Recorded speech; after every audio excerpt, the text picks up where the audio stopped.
Tuhan, Shalom.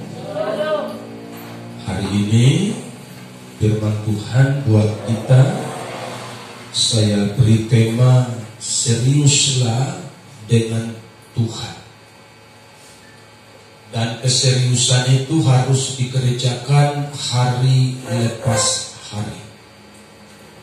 Tentu saudara semua tahu, kemarin ada pesawat dari Jakarta menuju Pontianak lost contact di daerah Kepulauan Seribu. Mereka yang ada di dalam pun tidak akan pernah tahu mengapa demikian terjadi. Karena kita tidak tahu, bahkan hari esok pun kita tidak tahu. Karena itu hari ini kita harus serius dengan Tuhan. Hari ini kita harus serius dengan Tuhan. Hari ini kita harus serius dengan Tuhan. Dan berdoa kita.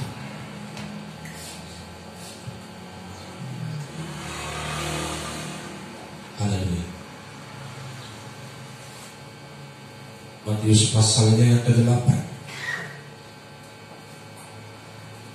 ayat 18 mulai. Berikutnya hal mengikut Yesus. Ketika Yesus melihat orang banyak mengelilinginya, Dia menyuruh bertolak ke seberang. Lalu datanglah seorang ahli Taurat dan berkata kepadanya, "Guru, aku akan mengikut engkau kemana saja engkau pergi." Tetapi Yesus berkata kepadanya, "Serigala mempunyai liang dan burung mempunyai sarang, tetapi anak manusia tidak mempunyai tempat untuk meletakkan kepalanya." Seorang lain, yaitu salah seorang muridnya, berkata kepadanya, "Tuhan, izinkan aku pergi dahulu menguburkan ayahku." Tetapi Yesus berkata kepadanya, "Ikutlah aku, dan biarlah orang-orang mati menguburkan orang-orang mati mereka." Puji Tuhan.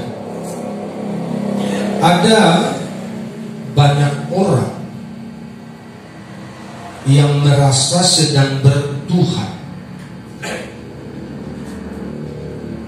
tetapi sebenarnya mereka belum pernah menemukan Tuhan. Bahkan ada banyak orang yang merasa bertuhan, tetapi sebenarnya mereka sedang kehilangan Tuhan. Mengapa demikian? Karena mereka terlalu aman dengan aktivitas rohani, terlalu aman dengan liturgi tiap minggu yang dilaksanakan, terlalu aman dengan peraturan-peraturan gerejawi yang banyak sebenarnya diadopsi bukan dari kebenaran, bukan dari Alkitab, tapi diadopsi dari hikmat manusia yang dituangkan menjadi dogma dan doktrin gereja tertentu. Jadi mereka aman dengan semuanya itu dan merasa bahwa mereka sedang bertuhan. Padahal kalau mau jujur, mereka tidak pernah menemukan Tuhan. Karena orang yang menemukan Tuhan akan terlihat dari pembaharuan budi, dari perilakunya yang baik hari lepas hari. Ada perbaikan karakter, ada perbaikan tabiat, ada proses yang sedang menuju kedewasaan, menuju kesempurnaan bagi orang-orang yang serius bertuhan. Jadi kalau engkau bertuhan tapi karaktermu tidak berubah, engkau sedang tidak bertuhan, engkau hanya bergereja. Saya ulangi, kalau engkau mengaku engkau bertuhan tapi karaktermu tidak berubah hari lepas hari, engkau tidak sedang bertuhan, tapi engkau hanya sekedar bergereja dan melakukan aktivitas tradisi gerejawi. Itu yang kau lakukan. Karena orang yang bertuhan, dia pasti berubah. Orang yang bertuhan, dia pasti baik. Orang yang bertuhan, hidupnya pasti menuju kesempurnaan. Amin. Di luar itu, bertuhan yang palsu, apapun agamamu,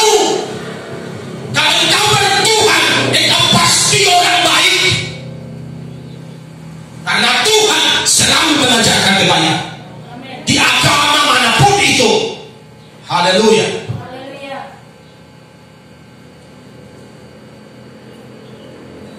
Cara serius berdoa.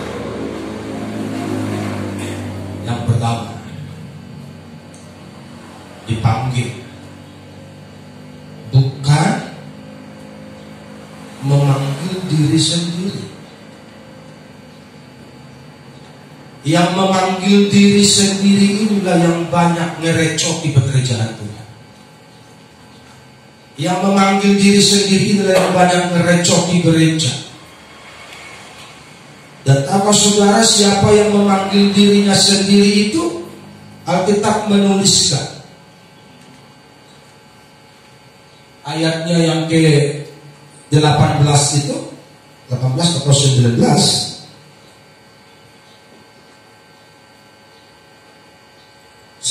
Seorang ahli Taurat dan berkata kepadanya, "Guru, aku akan mengikut engkau kemana saja engkau pergi." Perkataan yang sangat rohani, perkataan yang sangat baik, santun sekali perkataannya. Tetapi ketika dia berkata seperti itu, "Guru, aku akan mengikut engkau," harusnya Tuhan Yesus menjawab, "Ayolah, ikutlah aku." Harusnya Tuhan menjawab seperti itu. Tetapi tahu saudara, ayat 20 Tuhan menjawab, "Serigala mempunyai liang, burung mempunyai sarang, tapi anak manusia tidak mempunyai tempat untuk meletakkan kepalanya." Terkesan jawabannya Tuhan sama pertanyaan pertanyaan ahli Taurat ini nggak matching, nggak nyambung. Ahli Taurat pengen ikut Tuhan, tentu pengen melayani bersama dengan Tuhan. Nah, ahli Taurat bilang, "Aku mau ikut engkau kemana saja engkau pergi." Tetapi Tuhan dengan santai menjawab, "Serigala mempunyai liang, burung mempunyai sarang, anak manusia tidak mempunyai tempat untuk meletakkan kepalanya." Tapi tahukah saudara, di dalam perkataan Tuhan ini, di dalam jawaban Tuhan ini, ada kandungan rohani yang sangat dalam sekali, yang banyak orang tidak mengerti. Ada kandungan surga, kandungan rohani, kandungan kebenaran, kandungan rema di dalam perkataan Tuhan ini yang banyak orang tidak mampu menangkap, sehingga mereka berpikir dengan mereka pakai jubah, dengan mereka melayani, mereka sudah dekat sama Tuhan. Kenapa Tuhan jawab begitu? Sederhana sekali. Saudara tahu, ahli Taurat ini adalah orang yang telah bersekolah. Ahli Taurat ini kalau sekarang dia tamatan sekolah teologi. Dan orang yang tamatan sekolah teologi itu, dia tamat SMA sederajat, dia masuk sekolah teologi. Atau jangan-jangan dia melamar dulu di kampus-kampus negeri, gak bisa masuk kampus negeri, datang bapaknya ibunya sekolah teologi lah kau nak. Kan di gereja kita kalau tamat teologi nanti kau jadi pendeta, besarnya gajimu, enaknya hidupmu. Jangan kayak pendeta GBI itu. Pendeta GBI kan miskin-miskin, gak ada gaji. Jadi ikut sekolah teologi lah kau kuliah 4 tahun tamat kau praktik, habis itu lagi kau jadi pendeta, enaklah hidupmu. Dapat mobil dinas kau, dapat rumah dinas. Nanti kau cari istrimu pegawai negeri. Apa lagi yang kurang? Kaya lah kau. Itu pesan orang tua yang sangat baik sekali, yang sangat rohani sekali.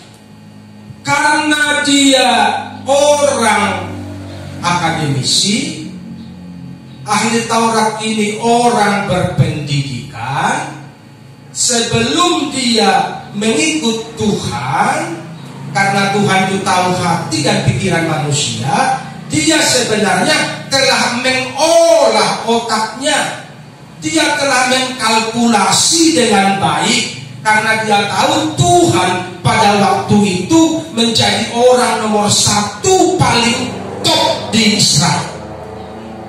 Yesus menjadi orang paling top di Israel pada waktu itu, sehingga kalau dia menyeberang pakai perahu sekalipun, orang berbondong-bondong lewat darat berjalan sehari, 2 hari, 3 hari, orang tidak keberatan hanya untuk berjumpa dengan Tuhan, karena Yesus waktu itu menjadi sangat-sangat terkenal, sehingga ahli Taurat ini mengolah otaknya. Kalau aku jadi sekretaris pribadinya Tuhan, senanglah hidupku, terkenallah aku, numpang promosilah aku terhadap pelayanan Tuhan. Itulah yang ada di hati dan pikiran si ahli Taurat ini. Makanya Tuhan bilang sama dia, serigala mempunyai liang, burung mempunyai sarang, tapi anak manusia tidak punya tempat. Kenapa? Karena Tuhan tahu hatinya tidak lurus melayani Tuhan.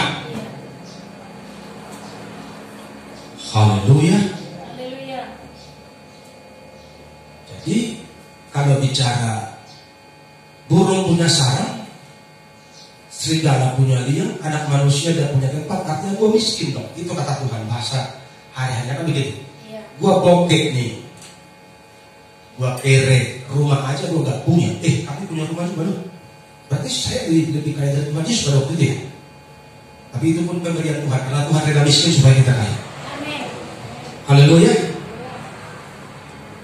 Tapi Anda kan tidak punya rumah pun sama seperti Tuhan yang juga. Karena Tuhan sudah bilang duluan kan begitu kan? Iya. Haleluya.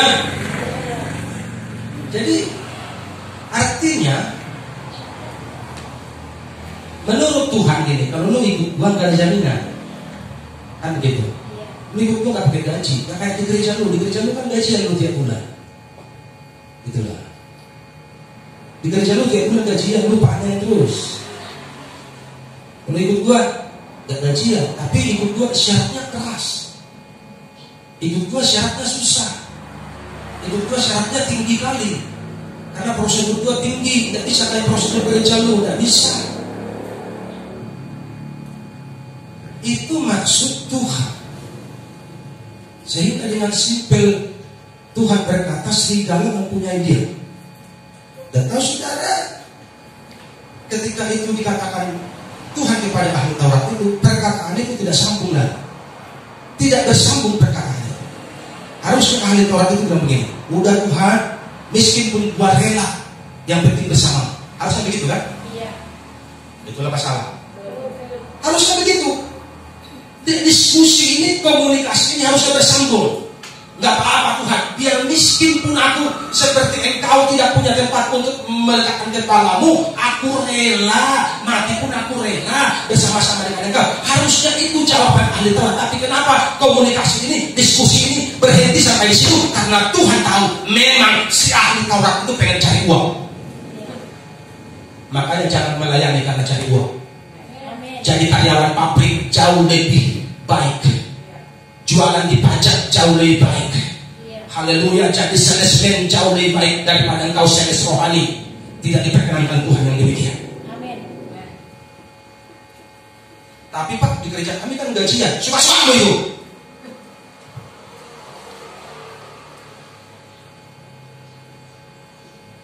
Makanya susah ikut Tuhan. Haleluya. Karena prosesnya ini berat kali. Ini bicara soal hati dan motivasi. Hanya orang-orang yang mau serius dengan Tuhanlah yang bisa berada di jalur ini, jalur kebenaran ini, untuk rela menderita demi kebenaran. Haleluya. Jadi ahli Taurat itu mundur. Dia bilang enak kali lah, gue nanti miskin dong kalau ikut Tuhan. Kenapa? Karena gue gak ada gaji, gue sudah bersekolah. Siapakah ahli Taurat itu? Ahli Taurat zaman now. Orang yang suka pakai jubah panjang-panjang, yang pakai serban panjang-panjang. yang tiap bulan kau digaji, tapi engkau hidup tidak sungguh-sungguh dengan Tuhan, engkau masih merokok pada pendeta, itulah aku tahu jahanam. Haleluya. You tahu judi gaji dari kolektor.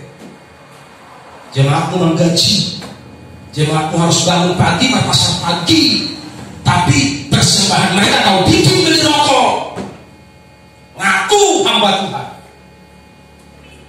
Makanya ikut Tuhan itu prosedurnya berat kali. Haleluya. Dan pelayan Tuhan, hamba Tuhan, afiliasinya itu pengabdian, bukan gajian. Saya ulangi, afiliasi dari hamba Tuhan itu pengabdian, bukan gajian. Kalau afiliasi dari pegawai itu gajian. Jadi kalau afiliasi dari hamba Tuhan itu pengabdian. Jadi kalau hari-hari ini engkau gajian, berarti engkau pegawai. Makanya hakmu berbicara secara kuat itu dibungkam karena engkau pegawai. Kalau engkau hamba Tuhan, tidak ada seorang manusia pun yang bisa membungkam hakmu berkhotbah karena engkau wakil Tuhan. Haleluya. Siapa yang berani membungkam wakil Tuhan berbicara? Tuhan yang jadi musuh. Tapi kalau dia pegawai, dia bisa dibungkam oleh komisaris, oleh direktur, oleh jemaat. Namanya pegawai, dibayar. Haleluya. Itulah yang sedang terjadi, yang memenuhi gereja kita, gereja pada umumnya hari-hari ini, sehingga kekristenan itu samar-samar. Kekristenan itu menjadi abu-abu. Padahal pada zaman para rasul, di dalam Kisah Rasul pasal 2 sampai pasalnya yang keempat, orang-orang percaya itu ditakuti orang. Bukan karena mereka penjahat, karena mereka benar hidupnya. Haleluya. Kalau sekarang ditakuti orang bukan karena hidupnya benar, karena galaknya. Ditakuti orang dia. Karena banyak karena utang gak bayar, ditakuti orang kalau datang ke rumahnya. Kamu tangguh. Pintu jangan ditutup. Kenapa? Karena tukang utang gak bayar, tapi orang Kristen. Hari Minggu mari dia berita Kristen. HP Hutondo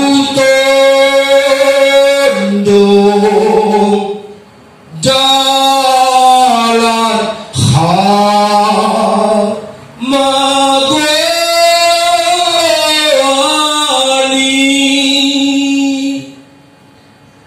Yang masih begitu katakan amin. Kalau tidak keluar aja dari gereja, pindah gereja lain. Yang di gereja lain bisa begitu. Haleluya. Di gereja ini kita harus hidup dalam kebenaran setiap hari. Itu baru baik disebut jemaat aktivitas karunia. Tidak capek kok kebelu. Haleluya.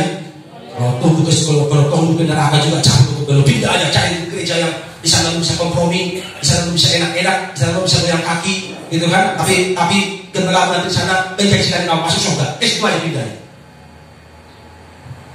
Haleluya. Karena di sini tidak ada janji muluk-muluk di sini. Di sini kebenaran yang dari surga itu sampaikan kepada saudara. Kau mau terima puji Tuhan, kau terima puji Tuhan. Haleluya. Itu yang pertama. Jadi pastikan yang kau terpanggil, bukan memanggil diri. Orang yang memanggil diri itu dia akan suka promosi, dia akan suka tampil, dia akan pengen di depan, suaranya paling garing, paling nyaring. Dia merasa pahlawan dan punya budi di gereja. Di gereja orang begitu laku, di gereja ini selalu tidak laku, tidak ada yang merasa berjasa di sini. Gua aja ini hamba di sini. Apalagi lu. Amin. Betul apa salah? Betul. Halo? Yang setuju dengan saya katakan amin. Gua aja hamba di sini, jongos, bulos.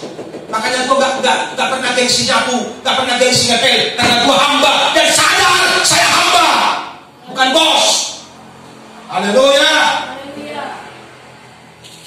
Jadi perlu sadar kalau orang yang dipanggil dia sadar.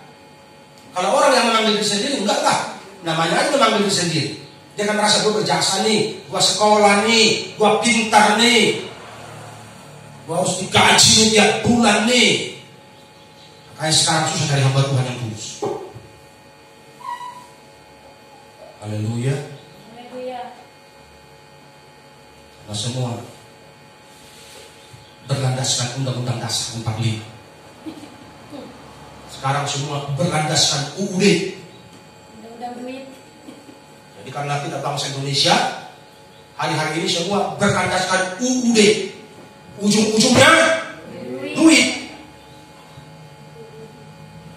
Kalau saya melayani dapat apa, Pak? Haleluya. Yang kedua,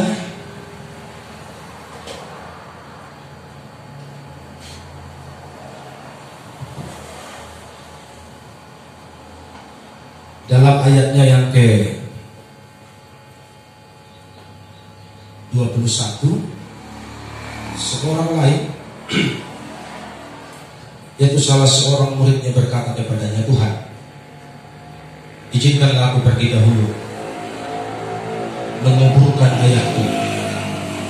Tetapi Yesus berkata kepadanya, ikutlah aku dan biarlah orang-orang mati menguburkan orang-orang mati mereka. Jadi ada dua yang ngobrol sama Tuhan. Yang pertama ahli Taurat, yang kedua murid.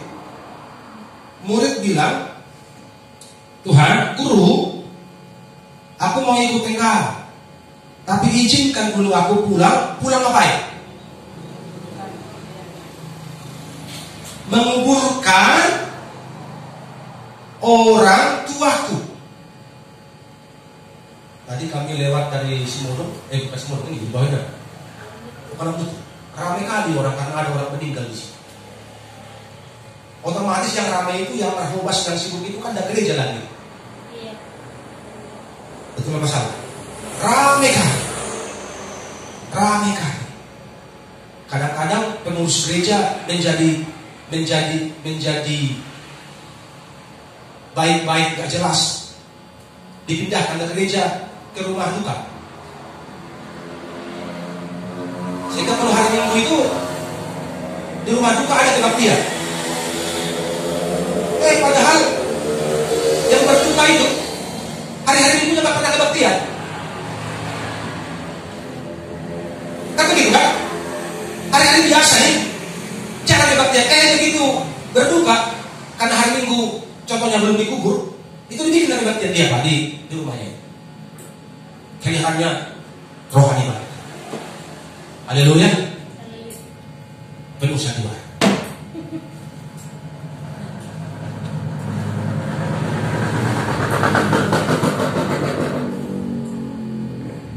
Yang kedua, supaya kita serius dengan Tuhan total.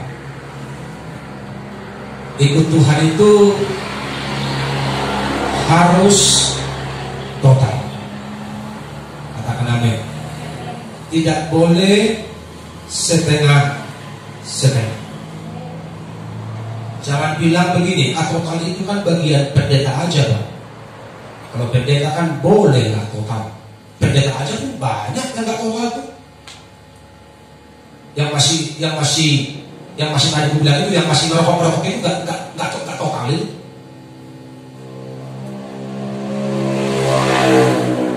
Haleluya. Ikut Tuhan itu harus total. Karena ketika murid itu berkata, guru, aku mau pulang dulu kuburkan orang tuaku. Tuhan bilang, gak usah, ikutan. Biarlah orang-orang mati menguburkan orang-orang mati mereka.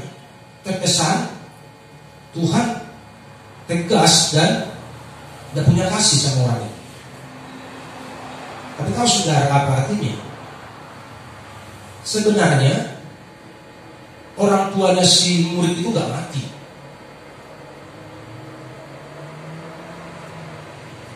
Kalau orang tuanya betul-betulan mati, Yesus pun pasti datang ke rumah itu untuk melayani. Kan betul begitu kan? Kalau betul orang tuanya mati, Yesus pun pasti bilang sama muridnya, oke, aku mau ikut sama kau, kita melayani ke rumah orang tuamu, biar keluargamu terhibur. Habis itu ikutlah. Tuhan pasti bilang begitu. Tapi kenapa Tuhan bilang ikutlah aku biar orang mati menguburkan orang matinya? Sebenarnya orang tuanya nggak mati. Terus kenapa ditulis di sini Pak? Orang tuanya mati, makanya perlu banyak belajar. Molo di kampung kita ini, di kota kita ini, kalau anak kita suruh pergi mengerjakan sesuatu, kalau dia tidak mau, biasanya dikasih alasan apa? Biasanya alasannya itu dua, sibuk atau malas. Kan begitu kan? Pergi dulu kamu sana, ada sibuk aku. Atau yang kedua malas. Jadi di sana alasan menguburkan orang tuaku itu alasan untuk menolak panggilan. Bukan karena betulan mati orang tuanya. Masa betulan mati orang tuanya Tuhan gak datang sih? Sementara itu muridnya tega amat, gak mungkin. Betul gak? Jadi alasan karena si murid ini pun sudah mulai goyah imannya. Karena Tuhan bilang serigala gak punya liang, serigala aja punya liang, burung punya sarang, anak manusia tidak punya tempat. Kira-kira murid itu ada di situ, dia dengar itu? Dia dengar ucapan Tuhan sama ahli Taurat itu. Mungkin bulunya mulai berinding, aduh ngeri dan bogos mau, miskin aku, kalau aku hidup Tuhan gak tahan deh. Apalah aku bikin alasannya? Ku bilang lah, mati orang aku, mau mengurus orang aku, sedang mau pulang dia karena gak tahan Tuhan. Ngerti? Ngerti gak maksudnya? Jadi itu dalil alasan untuk mundur dari panggilan. Dia mulai goyah, mulai mendua hati. Tapi karena Tuhan tahu orang ini masih bisa dipaksa, masih bisa ditarik, sehingga Tuhan bilang, udah, tinggal. Dia orang mati. Nunggu berapa jam? Mungkin si murid ini bilang, amin. Kan begitu kan? Amin. Haleluya. Aku percaya Tuhan. Ucapanmu meneduhkan jiwaku. Jadi kuat bagi dia. Ikutlah sama Tuhan. Haleluya. Saudara hari-hari ini, tahun-tahun kemarin suka bikin alasan supaya tidak gereja, supaya tidak kebaktian. Jadi alasanmu adalah senjatamu untuk membela kelemahan. Haleluya, saya ulang. Alasanmu adalah senjatamu untuk membela kelemahanmu. Makanya jangan suka buat alasan, karena alasanmu itu adalah dalilmu untuk membela kelemahan. Haleluya. Mengapa ada gereja ini? Begini, begono. Engkau sudah bela kelemahanmu. Betul gak? Yuk ada yang bilang, kenapa enggak gereja? Cinta gua luntur sama Tuhan. Selesai musuh. Tuhan cuma tahu hatimu kok. Betul gak salah? Ayo, betul gak? Apa betul? Gak usah bilang ABCD. Bilang aja lu gak cinta sama Tuhan. Kalau orang yang cinta sama Tuhan, maunya tiap menit, tiap jam di hadirat Tuhan. Amin. Yang setuju katakan amin. Amin. Haleluya. Jadi jangan bikin alasan itu, karena alasan itu adalah membela kelemahan kita, membela kekurangan kita, dan alasan itulah yang sedang dipakai oleh murid ini. Namanya itu alasan klasik di Timur Tengah. Misalnya disuruh, ayo ke ladang kami dong, gajian dulu. Saya nggak bisa, saya mau pulang kuliah orang tua. Emang tiap hari orang tua mati? Besok ada lagi yang ngajak, kalau dia malas nggak mau, dia bilang lagi, aku pulang dulu, tunggu orang tua. Jadi itu alasan klasik untuk menolak panggilan. Karena itu umat Tuhan, kalau kita mau serius dengan Tuhan hari-hari ini, jangan suka buat alasan. Jangan suka bikin alasan. Jangan suka mengada-ada alasan. Karena Tuhan tahu hati orang ahli Taurat, Tuhan tahu hati murid, dan Tuhan tahu hatimu. Ketika engkau sedang buat alasan, Tuhan tahu banget hatimu. Katakan amin. Yang mau serius dengan Tuhan, angkat tanganmu. Tidak lagi ada waktu kita bermalas-malasan. Tidak ada lagi waktu kita santai. Walaupun kau lihat situasi ini santai, tapi di alam roh ada sesuatu yang sedang bekerja, yang engkau tidak sadar kalau engkau tidak dekat dengan Tuhan. Kalau engkau dekat dengan Tuhan, engkau akan diberi kepekaan untuk tahu siapa musuhmu, siapa lawanmu hari-hari ini. Haleluya. Jadi totalitas hati kita, hidup kita harus kita beri buat Tuhan, barulah kita bisa melayani Tuhan dengan serius.